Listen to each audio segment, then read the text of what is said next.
മൂലം ശരീരത്തിൽ ഉണ്ടാകുന്ന രോഗങ്ങൾ എന്തൊക്കെയാണെന്ന് നോക്കാം.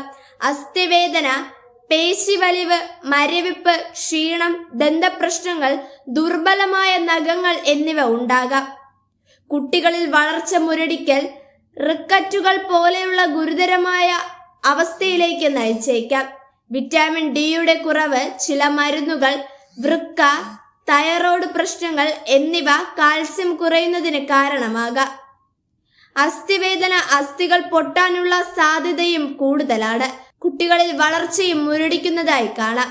പേശിവലിവ്, ബലഹീനത, മലബന്ധം, നാഡീസംബന്ധമായ പ്രശ്നങ്ങൾ, വിരലുകളിലും കൈകളിലും കാലുകളിലും മരവിപ്പ്, മാനസികാവസ്ഥയിൽ മാറ്റങ്ങൾ, ഉറക്കക്കുറവ്, പല്ലിന്റെ ഇനാമലുകൾ ദുർബലമാവുക, പല്ലു വരാൻ വൈകുക, ക്ഷീണം, ദുർബലമായും പെട്ടെന്ന് പൊട്ടുന്നതുമായ നഖങ്ങൾ, മുടി കൊഴിയുക എന്നിവ കാൽസ്യം ശരീരത്തിൽ കുറയുന്നത് മൂലമുണ്ടാകുന്ന രോഗങ്ങളാവാം.